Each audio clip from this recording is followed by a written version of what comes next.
Hello everyone, it is Katrina Ames and I'm here with my special guest. Hello, my name is Rachel Pierce, and my channel is The Junie Bird. What do you like to talk about? On my channel, I talk about TV and history sometimes, and other super nerdy things. Sometimes I sing, spoken word poetry sometimes, and life stuff, and all of the above.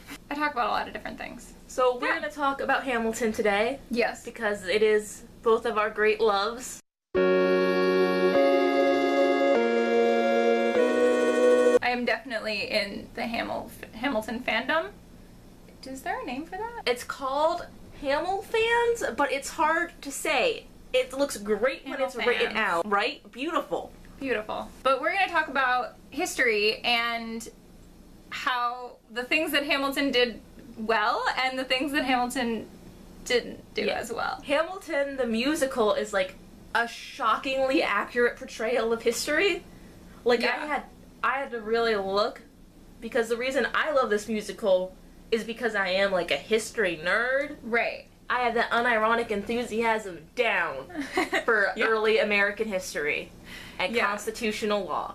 And I feel like that's one of Hamilton's strengths in general, is that it was, for the most part, very, very accurate. Yeah. So it's just like, this is great because people can use it in school. Yeah. And they can do, like, that's amazing. But like, sometimes they get confused.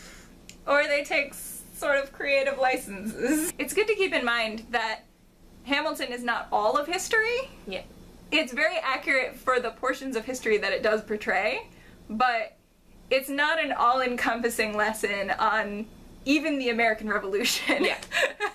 It's really just about this one guy's life, and he happened to be alive for that. One common misconception that I found a lot of people have is that the musical takes a lot of liberties with the relationship between Alexander Hamilton and Angelica Schuyler. Yeah. And, like, kind of implies that they have a romantic relationship, which is beautiful. Satisfied is my favorite song. The thing is, as we all know, Angelica loves her sister and knows her better than anyone. You can't date your sister's husband. Wasn't she married? Yes. She was actually married. So it's very unrealistic. Like, there's evidence to support that Angelica may have had an affair with Thomas Jefferson. That's often speculated upon. Oh. She did tell him to include women in the sequel. I'm sure of it. I'm sure of it. Right. There is no proof of that, but I'm sure of it. I've seen interviews with the actress, and she's admitted to that. They admit to that when you, like, press people. They're just like, yeah, that's not really realistic. But she also says that it was almost like it was more of an emotional affair, if that makes sense. So it wasn't really. They knew that going in, that it wasn't really accurate to the show, to reality, I should say. Another thing about the Schuyler sisters is actually, Angelica, Eliza, and Peggy, wonderful sisters as they are, had 12 other siblings. Yeah. Some of them were boys. Yep. So, also true. Not just the Schuyler sisters. Alexander Hamilton had, like, a lot of interesting relationships with several people. Right. But the one that is most enhanced is that he and Aaron Burr are foils of each other and lead kind of parallel lives as rivals. And they did lead parallel lives, and at sometimes rivaled each other. It's just, we don't know if they, like, hung out at any time or were ever friends. Right. And here's the thing that I have to say about most of these. The thing about most of this is that they changed it because it wasn't historically accurate, but it was more narratively interesting. Yeah. It makes a much better story to have the two people who live almost very similar lives to know each other and make fun of each other.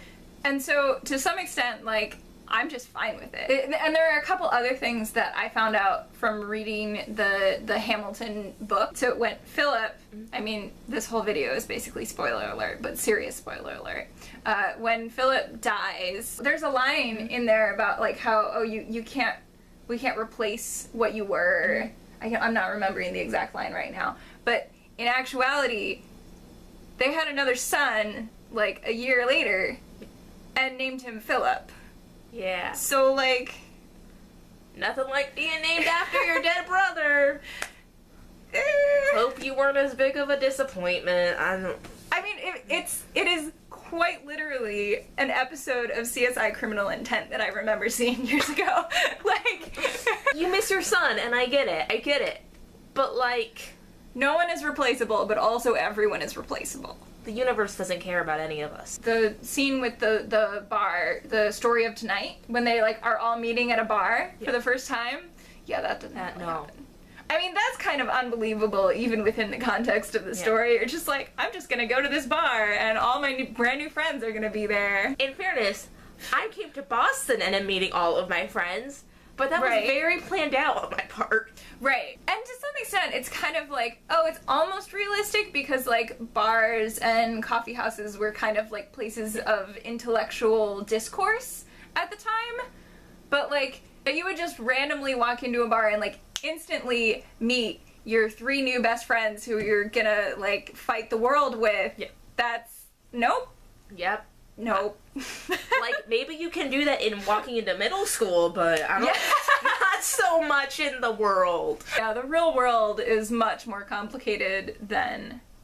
Nobody talks in bars. I'm sorry. No, they don't. Not anymore. Was there anything else that we wanted to... I think that really covers all of the historical inaccuracies in Hamilton. Right. Because it's so historically accurate that these things are actually hard to find. And they're all to make the narrative way more easy to understand and follow.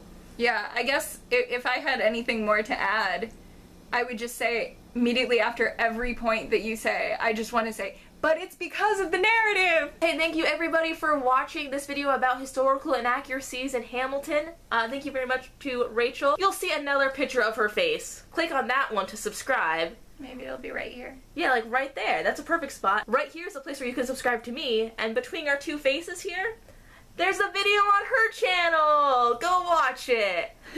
Have a great day, and I'll see you next time.